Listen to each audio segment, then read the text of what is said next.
किसान भाइयों नमस्कार। किसान भाइयों, मैं जितेंद्र कुमार मौर्य कृषि विशेषज्ञ आज पुनः हाजिर हूँ यूट्यूब के इस नए वीडियो में। किसान भाइयों, आज का हमारा प्रमुख विषय रहेगा बैगन की खेती। किसान भाइयों, आप हमारे चैनल पर नए आए हो तो आप हमारे चैनल को सब्सक्राइब अवश्य कर लें, जिससे आने वाली सभी वीडियो की नोटिफिकेशन आप तक आसानी से पहुँचती रहे। किसान भाइयों, अब हम बात कर लेते हैं कि बैगन की बुआई कौन कौन से मौसम में करनी चाहिए, जैसा कि खरीफ, रबी और जायद।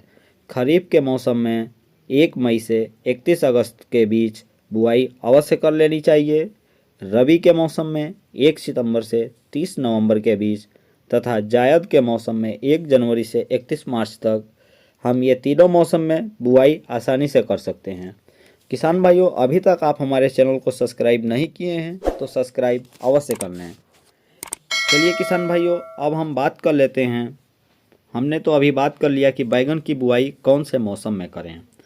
अब दूसरा पॉइंट हम बात कर लेते हैं किसान भाइयों कि पौध से पौध की दूरी क्या होनी चाहिए।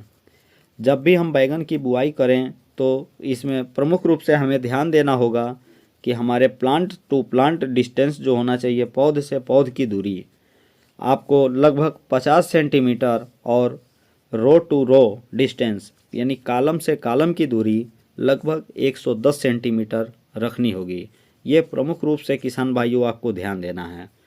ये हो गई हमारी दूसरी बात। तीसरी पॉइंट हम बात कर लेते हैं किसान भाइयों कि तीसरी पॉइंट जानने से पहले एक ज़रूरी बात ये ध्यान रखना है किसान भाइयों कि बुआई, जब भी आप बैगन की बुआई करें तो बुआई हमेशा शाम के समय ही करें।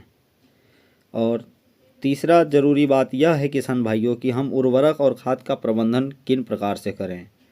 तो बैगन रोपाई के समय 1 एकड़ खेत के लिए 50 kilo DAP, 40 kilo potash, 10 kilo zinc sulphate, 10 kilo carbofuran, यदि कार्बोफुरान नहीं मिल रहा है तो 5 किलो फर्टेरा, यदि फर्टेरा भी नहीं मिल रहा है तो 7 से 8 किलो कार्टाप हाइड्रोक्लोराइड 4G, और साथ में 5 से 6 किलो सल्फर का इस्तेमाल प्रति एकड़ की दर से अवश्य करें।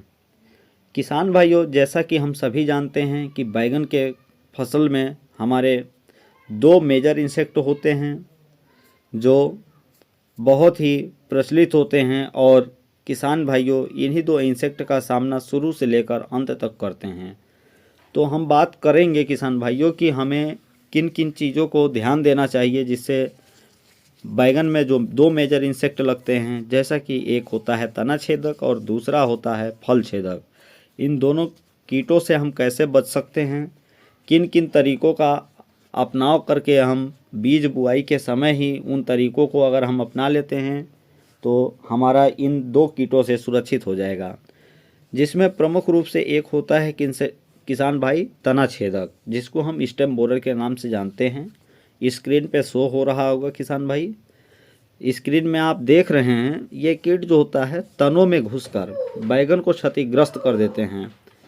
जो हमारा बैगन का पौधा होता है उसको क्षतिग्रस्त कर देते हैं, जिससे पौधा हमारा लूज होकर मुड़ जाता है। देखिए, आप वीडियो में देखिए किसान भाई, तना लूज होकर मुड़ जाएगा जिससे पौधा सूख जाता है। तथा दूसरा हमारा जो प्रमुख इंसेक्ट होता है किसान भाई, वो होता है फ्रूट बोरर, जिसे हम फल छेदक के नाम से जानते हैं। स्क्रीन पे शो हो रहा होगा फल छेदक का।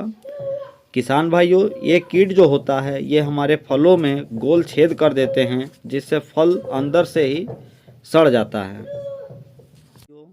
किसान भाइयों, जब हमारा फल अंदर से सड़ जाता है किसान भाई, तो उससे हमारे काफ़ी सारे पौधे और काफ़ी सारा फल क्षतिग्रस्त हो जाता है।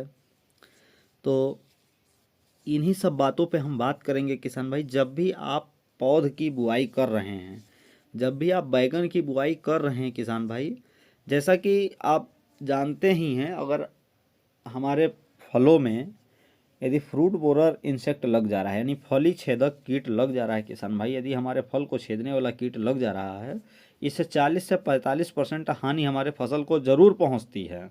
उसके उत्पादन पर मार्केट में अच्छा भाव न मिल पाना। तो इन सब कीटों से बचाव के लिए जब भी हम बैगन की बुआई करें तो हमेशा पौध को किसान भाइयों इमिडाक्लोरोप्रिड, स्क्रीन पे दवा शो हो रहा होगा। इमिडाक्लोरोप्रिड 17.8% SL की 1 ml मात्रा को 1 लीटर पानी में घोलकर और पौधा को कम से कम 1 मिनट तक उपचारित करके ही बुआई करें। किसान भाइयों, अगले वीडियो में हम आपको बताएंगे कि बैगन में यदि कीटों का प्रकोप ज़्यादा हो जाए या खड़ी फसल पर हमारे बैगन के फसल पे कीटों का आक्रमण हो जाए तो हमें उस समय किन किन रसायनों का प्रयोग करना चाहिए। किसान भाइयों, अभी तक आप हमारे चैनल को सब्सक्राइब न किए हो तो अवश्य कर लें। मिलते हैं नेक्स्ट वीडियो।